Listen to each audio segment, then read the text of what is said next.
Hi everyone, this is SEO for E-commerce, episode 16 of Old Guard versus New Blood, Majestic's monthly webinar and podcast and general kind of communication around the web. And we've got a brilliant panel today. This is going to be interesting for me because I haven't done an awful lot of e-commerce SEO, but fortunately I've got a really good panel around me.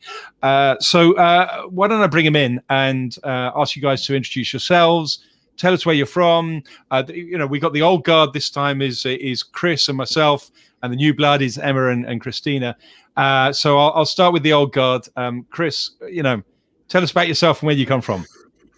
Oh, thank you, Dixon. Yes, I'm Chris Dunn. I've been in what's called SEO since 1998. Wasn't called SEO back then.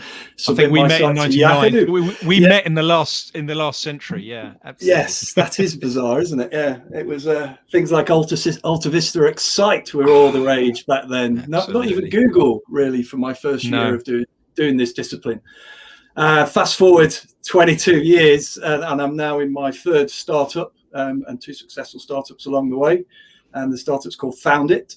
And we specialize in helping retailers, specifically large retailers. And we've got an AI platform that predicts intent and simplifies shopper journeys, in short, which helps obviously grow sales through both SEO uplift and site-wide conversion.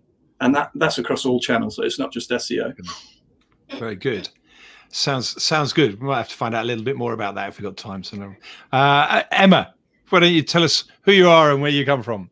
Hello, I'm Emma Russell. That tool, FoundIt, sounds pretty useful. I work at a place called Slingshot Organic. We've just changed our name from Contemplate Digital, so I was about to say that could have been a boo-boo. But if you've heard of Contemplate Digital, we're now Slingshot Organic.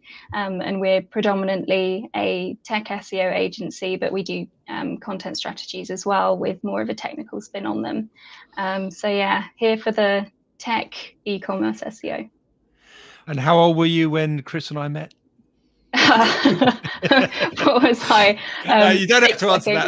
That's fine. So, and Kristina, you're over in Toronto, I understand. Yeah, I'm usually in Toronto. Now I'm in Alberta, in Canmore, in a really beautiful city with mountains. And I didn't work as an SEO in the last century. I was born in the previous century, but I've been in SEO for I think 10 years or even more. And I'm an e-commerce and technical SEO consultant. I help small and big online stores to sell more by using organic channel, free Google traffic. And I also teach people through my course. And yeah, this is, I'm really happy to be here. And I'm sure that the discussion is going to be really, really amazing. Yeah, I hope so. I think it will be. And if there's anybody out there watching us live, you can tweet us. We're live on YouTube and on Facebook, so feel free to ask some questions. We've got David in the background, who's our producer. David, do you want to say hi? Make sure I haven't missed anything. Yeah, absolutely. We're broadcasting live on Facebook and YouTube, as Dixon said, but we're also available as a replay, of course, on Spotify, on Apple Podcasts, Google Podcasts, other places like that. Just go to majestic.com/webinars to find out more about that. Yeah, brilliant. Okay, and we'll tell you about the other things that are coming up at the end of the show. So let's get into it and start with SEO for e-commerce.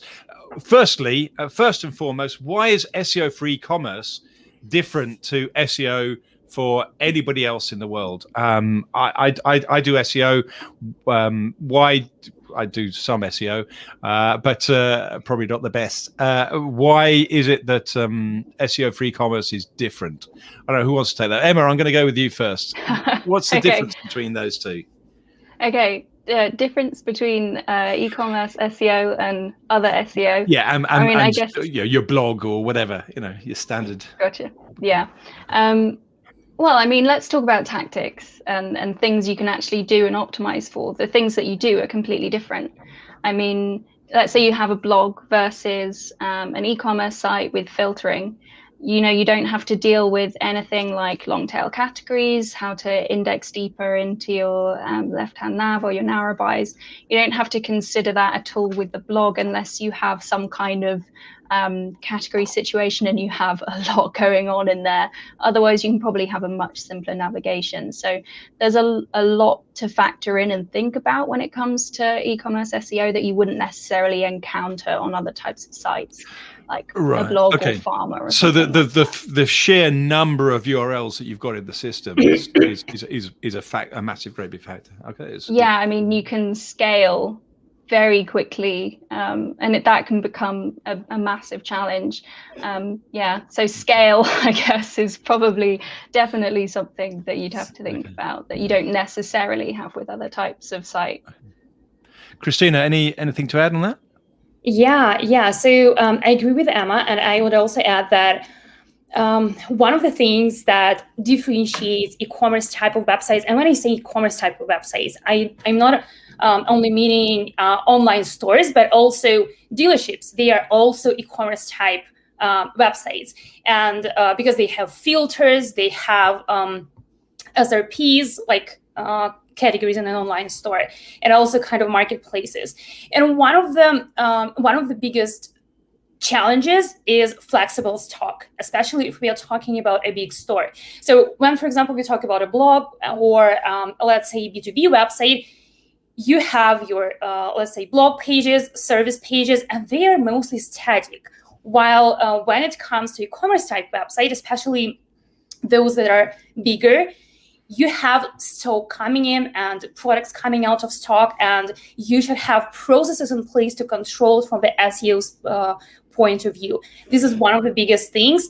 And also, to add to Emma's point, yes, there are so many URLs and faceted navigation, search results pages, and whenever you create new URLs from filtering and all this stuff, it creates so many possibilities for duplicate content. And plus there are so many, there can be many product variations.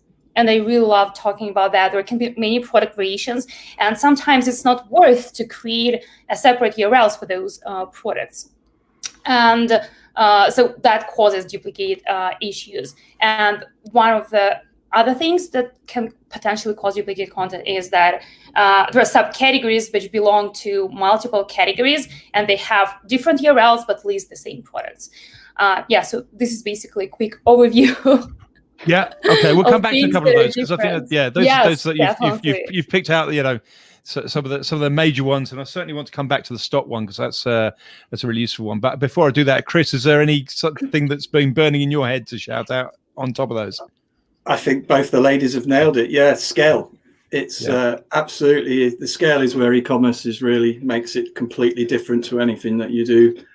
Obviously, most people are growing range these days. Most shops are trying to grow more and more product, which is a really great thing. But growing product also is a really bad thing because you're creating it more and more difficult for both your users, and we've got to focus on the customer typically, and that's where my mantra is at.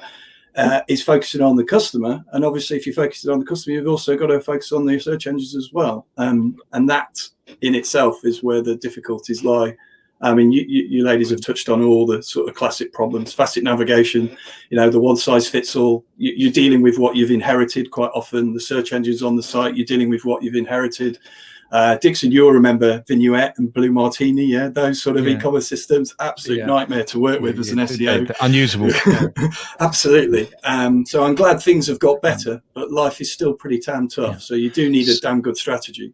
So let's go into one of those several examples, and I don't suppose I'm going to get very much faster beyond those points that you've made up in you've given me in the first part of this presentation. But I'd like to try and get some ways in which people can deal with them. And let's start with that stock one first, because I think that's a really interesting one to bring up. So you're trying to be dynamic. You're going to run out of stock.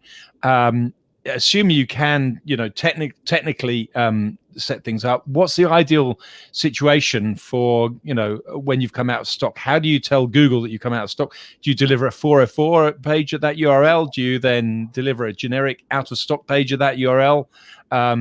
If you've got the option, how do you deal with running out of stock in a perfect world, Kristina? Well, so it depends if this product is out of stock completely or it's going to be restocked. Okay. And especially if it's going to be restocked, I would not recommend removing the page and serving a 404 page, because at the end of the day, you want the product come back to that exact page, which most likely has acquired already some authority from the website, or maybe it even has some external links pointing to it. And also, what's the most important, people coming to this page checking in if this product is in stock. So ideally, what I recommend to my clients and what we do with my clients, we leave the page as 200 HTTP status code, which basically means it's this page is available, and we just mark the product as out of stock so that it's clear that this product is out of stock.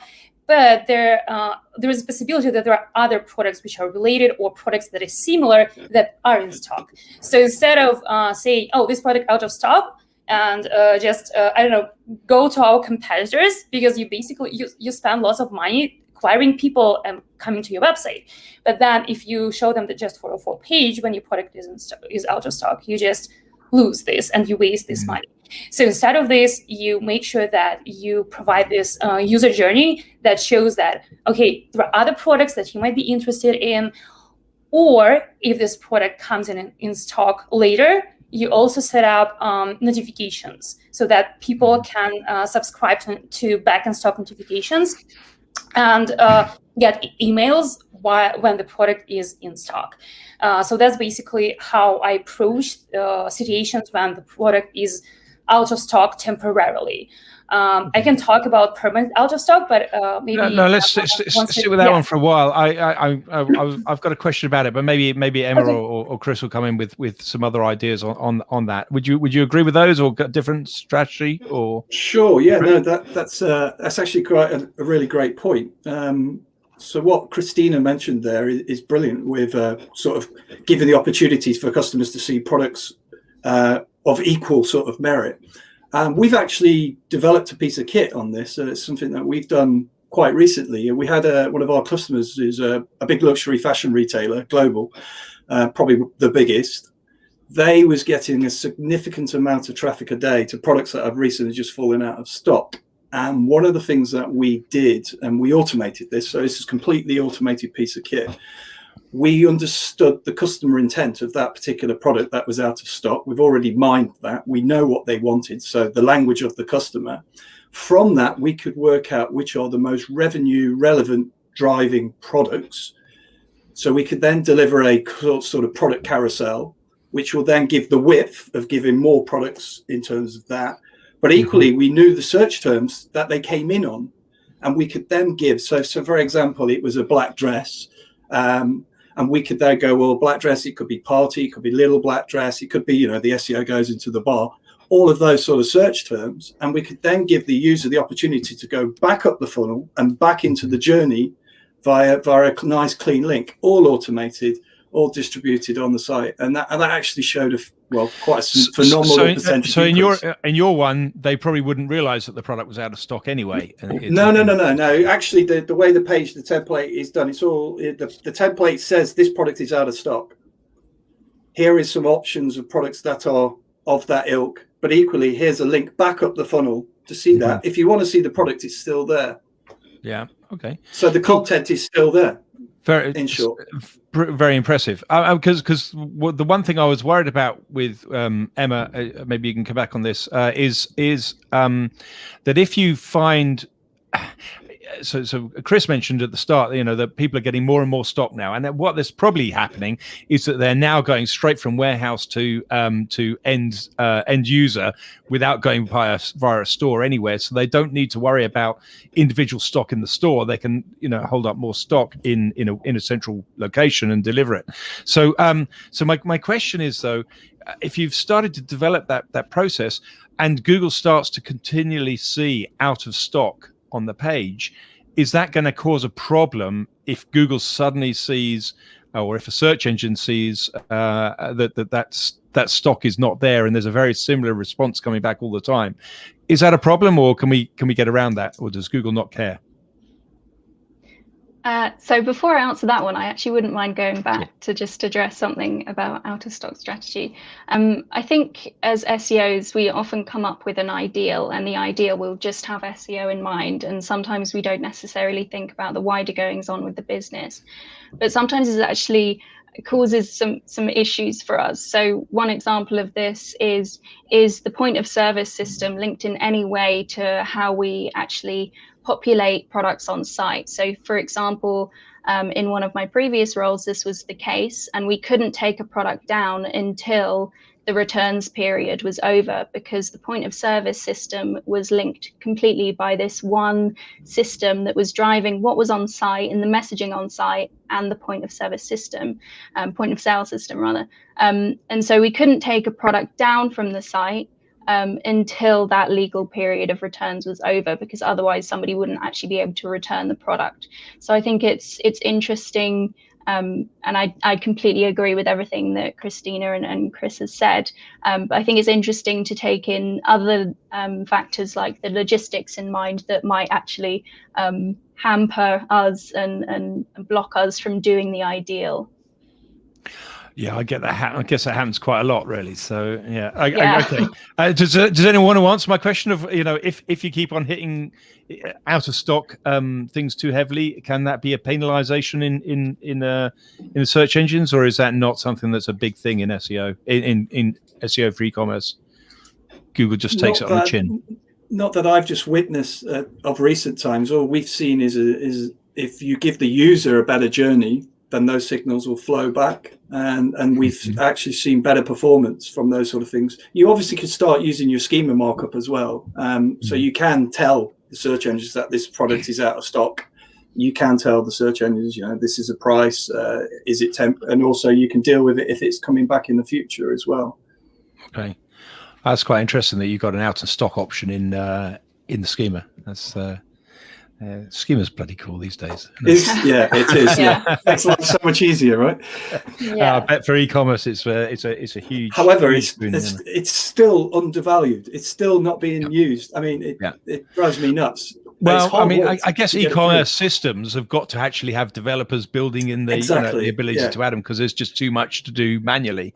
And there lies the difficulty in trying to convince developers that this is SEO is from the ground up. Okay. Well, let's talk about that a little bit. That whole automation that goes on with e-commerce, because I wanted to talk about product feeds a little bit, because the way I understand it, a lot of e-commerce is based on product feeds, whether it's CSV files or whatever, that from the manufacturers. So you're trying to find you've got the Zanussi fridge with all the spec and all the other bits and pieces, and it's in a feed from a wholesaler or from a manufacturer.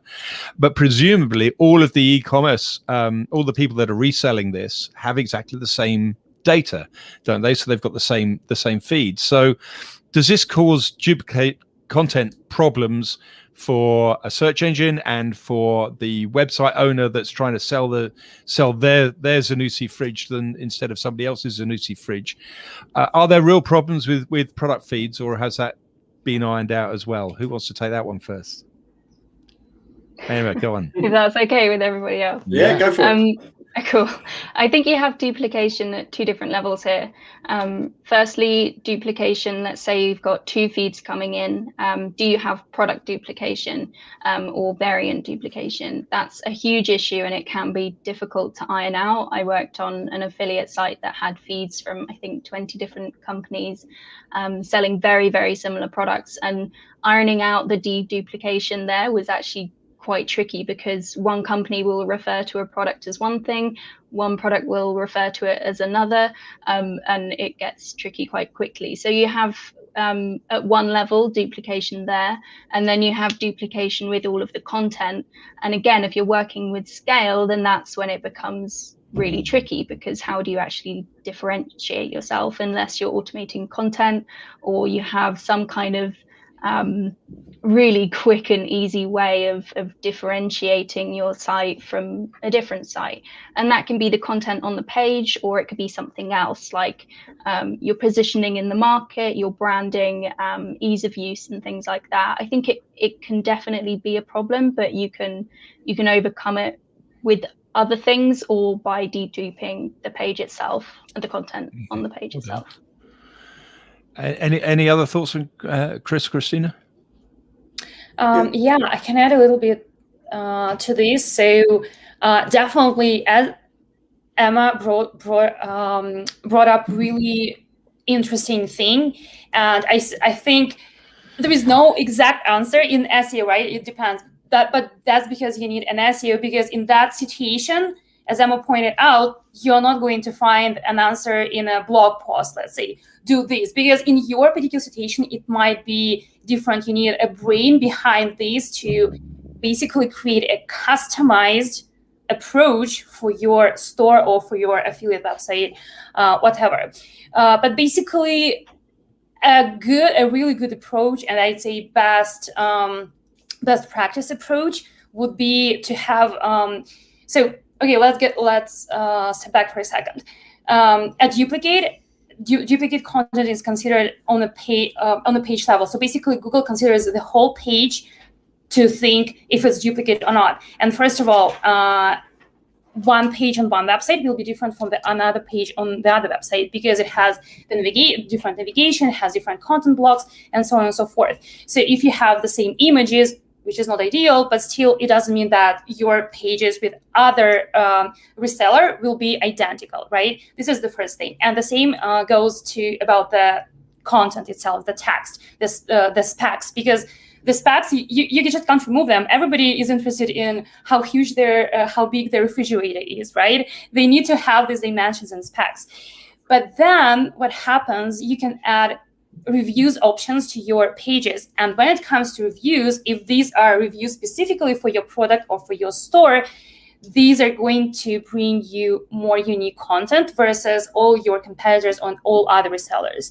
And another thing which does require lots of traffic, I'd say, like for example on Amazon, what they really love is that they have Q&A sections. In addition to reviews, they have Q&As when people can ask questions and other users can reply to those questions. And if you use this, and additionally, if you, for example, for reviews or for such questions, put hints for people, what things they need to mention in the review, like not need to mention, but can mention in the review, it will also help, especially given the new updated approach that Google takes now to the quality of reviews for products from people. So these are good ways to make product pages more unique. But also, we don't need to forget about category pages, because for most websites, online stores, category pages will be the main driving pages for traffic from Google, and that's where you can differentiate yourself even more than on the product pages. Amazing! I like the Q&A tip. That's a really good way of differentiating content. Chris, do you want to jump in there? And sorry, that's all right. There's a couple of things. I totally agree with what the ladies have both said. One thing to be careful of, we have seen, is especially on in certain areas with marketplaces, actually customers are actually sharing their data twice. So they've written it unique in the first place, and they're sharing it on the likes of Google and other marketplaces. And typically, who's going to outrank you is probably Amazon for your own content. So you have to be careful there when sharing to different third-party providers and Amazon and people like that. I do agree writing unique content in the first place, and I know that's very hard at scale, but it can be done. There is some automated ways to look at this, long tail variations, synonyms, getting some LSI keywords into that. Certain things, we see it all the time in the world I work, sneakers, trainers, just doing some quick swap outs, that sort of thing. And you can do that quite at scale, and you can do that quite nicely. That does help to bring things down to a bit more unique. But I wouldn't sweat too much about certain product data. I mean, like if it's like size and that sort of thing, you can't make that unique. It is what it is. You've just got to add more value to the page for the customer. And also, I wouldn't worry. I wouldn't distract too far away from the PDP. In my experience, about a third PDP. of traffic. Sorry, product description page. The product page. Forgive me. You are getting around a third of your traffic in e-commerce now is landing on product first, which is a big issue because most of that traffic is actually coming from paid, from Google, the likes of Google Shopping and that sort of stuff. And most of that traffic is generic. It's coming in looking for a category page, but it's landing on the product first. So again, I would urge you to do spend time and making that content right on the product page and giving the users the journeys back up to the funnel to the places where they do want to start that journey for that generic journey, such as category pages. So it's a bit of everything, frankly. It always is. So I want to dive in with a bit of an advanced SEO, or maybe a future SEO kind of question. Google has said that there's moving towards passage indexing, and there's not yet been very specific what it means about passage indexing. So these answers may be a little bit more broad in nature, but I'm going to ask a question anyway, because Emma, you kind of, well, all of you kind of talked about trying to make the page. One of the ways in which you make those pages unique is by having your own branding, your own stamp, your own messaging on there. We heard the Q&A as a really good idea of differentiating the content on the pages as well. But ultimately, if Google is going to start to analyze things by passage as opposed to by page, then arguably you're using the same description of your brand with different products. So the way you're getting a unique page is everything about your brand and everything about the product that you're selling makes a unique blend. But if Google starts to analyze passages separately, they might sit there and say, right, there's a page about the brand that's the same on every page, and then there's a product that's got the same thing as everywhere else in the world as well. So maybe there is a lot less unique content on here than we thought before. I guess my question is passage indexing something that is potentially could be really damaging for e-commerce sites that don't have an individual product description for each individual page? Discuss. I'm going to ask Chris this one first because I think that's a really hard question to it's a theory, isn't it? We don't know, in short, and we never know what Google's going to do. And they always try. Even back in the day, when we knew something was coming, we never knew quite what was going to happen and how it would play out. But I would say, from the brief understanding that I know of it, yes, you've got to try and get your uniqueness into that. So as I said, you can look for the words to swap out in that content. So you're not going to be able to rewrite all the manufacturer's content across 100,000 products. That's just not going to happen. Yes, you could, and you could structure that and which order to do them in. Look where you should focus, but you're not going to do that all day long. So what I would do is try and work out some way to automate some swapping out, looking for the right kind of customer intent language, work out what the engagement rates for those kind of products, what they're arriving in, look for the long tail varieties of all of that, and try to do some kind of machining on that. And that sort of stuff is possible, and you can do relatively cheaply as well. You don't need to be talking to people like us at enterprise level to do that sort of thing. And I guess, Kristina, you'd say get unique content at the category level. Yes, exactly. So that is your own, messaging at that particular level. Yeah, exactly. Because category pages get a substantial amount of traffic as well.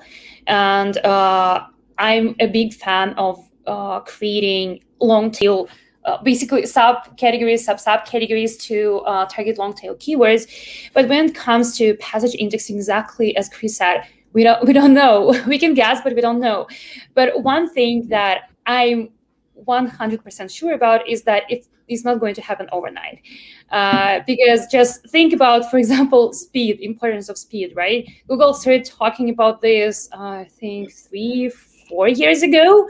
And this new COVID Vitals thing should have been launched at the beginning of May. And now we are moving to June and middle of August. So what it tells me is that, like, first of all, on the Google side, it's not that easy to switch completely how your search engine works and what factors are taken into consideration, right? This is the first thing. And second thing, I'd say Google is quite mild in terms of rolling out all these important updates, and we'll have time to adjust. We'll have time to not just guess and think, oh, what I can do now to get ready for passage indexing. That could be a really good talk name, but we can only guess now. And then while new details are rolling out, we can adjust, we can think about strategies instead of trying to, oh, I need to do this now or something, right? We need to have a strategy first. And we can have it while we have more details from Google. So that's basically the short answer is we don't know. We need to just make sure that the websites that we work on are really good in terms of user experience. They do deliver good even shopping experience when it comes to online stores, and give value. That's basically it. It goes down to this. Very good. Anything else you want to add on that, Emma, or shall I just move on? I do want to add something. So I mean, we know what their intent is with passage indexing. Their intent is to bring really great content that just happens to sit in a wider chunk of content all on one page and bring that out and let users see it more easily. That's the intent. It's just we don't necessarily know how it will impact other things. And I think that's a really good example of something that might happen off the back of it that we didn't intend for or think will happen, but it might happen. So I think that's a really good example, first off. So thank you for that. But I also think, having, let's say, going back to the example of a passage about your brand on a product page, and hoping that will make it unique enough to outrank somebody else. I don't know if that necessarily brings value to the customer when they're looking at that product, unless it directly affects them. Like, let's say your brand let's say you're Amazon for sake of argument, and you have Prime. That is something about your brand that impacts a decision on whether you purchase or not. And so I think if you just have a passage about your brand, it's fairly generic. You have it across every page, and it doesn't really say anything that benefits the user. If they land on a product page, they haven't encountered you before, I don't think it's necessarily useful. And so I think I would just raise the question of, what are you actually putting on the page that's useful? And if you have 100,000 products on your site, and there's a lot of potential in terms of search volume, people are actually looking for it, but not all 100,000, then you have a core set that you focus on and you differentiate those and you really provide value for the user, in which case passage indexing, I just don't know if it would impact that kind of page. Like, if you have those pages where you see that value, you put the effort in and you add that content, I would struggle to see how you would be impacted. And then if you actually do that work, let's say you've got 50% of the rest of your site where there's not so much individual potential in terms of organic to land on that page, and you don't have as much content on there, are you going to be impacted anyway if there's not much potential for organic traffic there? All right. Fair observation. So, thanks for your answers, by the way, because I know that was a on-the-spotty kind of question. So amazing. And by the way, Amazon, if anybody from Amazon is listening, my wife's got Prime. I don't need Prime. I cannot. It's getting out of that checkout without pressing the damn join Prime button is really hard, and it's really annoying. So let's go and talk about tips for doing SEO on Amazon then. Fortunately, I've never had to have an Amazon shop, so I don't know what the pains are for it. You've talked about Q&A as a way of creating some uniqueness, Kristina. Are there tips that anybody that's involved in selling on Amazon, which I guess anybody in e-commerce is probably doing by now, some good tips for Amazon that we can share with people? No one? Only what I said earlier, where don't share your content. Make sure your content between your retail sites and your Amazon retail shop is different. So basically, you're saying all of Amazon content you got to pay for anyway. So you don't want to get your content from Amazon. You don't. Any sale that you don't get from Amazon is an organic win, and any sale that you get from Amazon is a paid win. Basically, that's what you're saying. Yeah. Yeah, there is no organic in Amazon. Is your yeah? I don't know. I don't do it on Amazon because it's paid. That's okay. So there's really no way of getting an edge against everybody else. You're all going to pay the same amount, or is it all about partnership deals behind the scenes with Amazon to get a better deal? Or you're saying that's not organic, so you're staying away from it? I'll be honest, I have no clue. Yeah. This is something my world. Fair enough. I have never I have never worked with Amazon, but it's basically selling on Amazon. But my friend does, and I've heard stories from her. And I mean, I know that it's important, your reviews, the average rating of your reviews, and what's interesting, that maybe sometimes 5 stars, like all 5 out of 5, is worse than, let's say, 4.5 than out of 5. So this is interesting. And also I know that they push into paid, because in Amazon there are organic listings and also paid listings specifically. And I know that it's hard to control as well. But I think that it's a different part of realm. So I concentrate first on your website, then going to Amazon. All right, and then let's come back to an easier thing then, and start talking about e-commerce platforms that we can use. So we know there's things like, Shopify, or what are the common platforms that are out there for e-commerce businesses, and which ones have you got as a particular favorite? What would you like to use if you were given a new client? And we're not talking about, I know you guys have worked with some pretty big companies, and that's all custom built, but for the majority of us, we end up having to do something off the shelf, a WordPress plugin or something like that. What are the limitations of those plugins? What plugins do you think work reasonably well with SEO? Do you mean plugins or platforms? Plugins or platforms, doesn't matter really, but are you a Shopify fan? If you it depends. Or a WooCommerce fan then?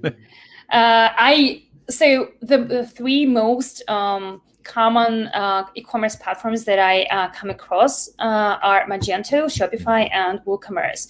And for a long time, I've worked for a company which developed Magento extensions. That was really in that Magento world. But I say for Magento, you definitely need a lot of money and a dedicated developer because it's a quite big platform and there are so many moving parts, and you'll definitely need to, even like when you buy a plugin, you need to customize it or have it customized for you by a developer or the company that produces this plugin. So this is something for companies that have lots of budget.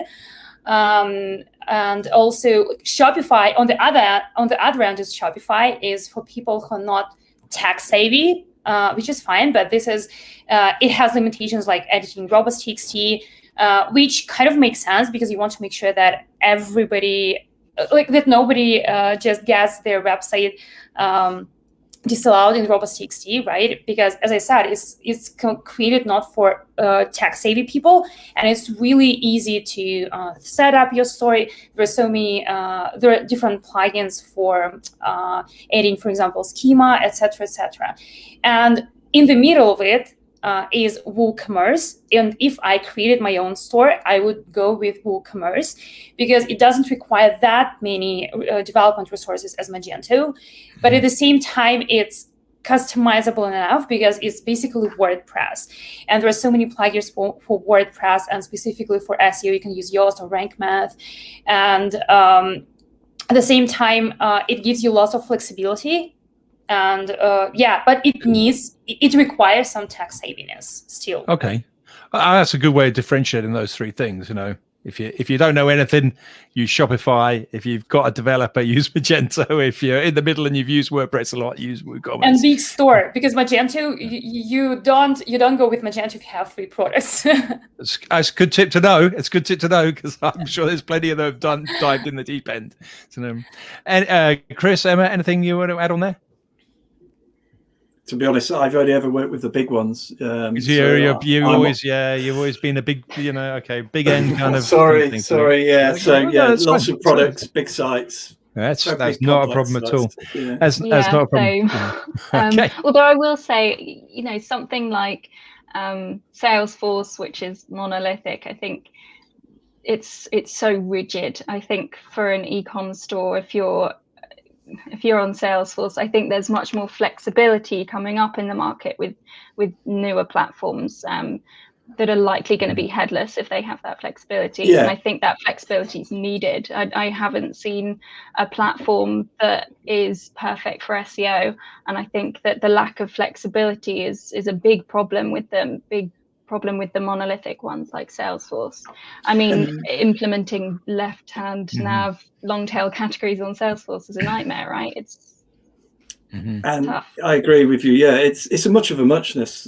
All the platforms have strengths and weaknesses from what I've seen, and what we've done is always try to work a way around them, which is what your job is. There is some good ones coming up. Ecommerce is really making some waves recently, and obviously Shopify's got its premium products as well. And Shopify does do a lot of things really well, and I've used Shopify personally, and I quite like it for that. But I agree with you. The big monolithics, the old schools, the Demandwords, which is now Salesforce, and your and the SAP, which is out there as well. They're again. It really does depend of what you've got behind the scenes. So it goes back actually more closer to PIM data. Product data in the first place for me is more important than the platform you choose. So how good is your product data? And then because the sites are only as good as what you spit out, really. Sites are quite dumb. Facet navigation is dumb. It will only spit out what you've got in the product catalog. So if you've got garbage in there, it will be garbage on the site.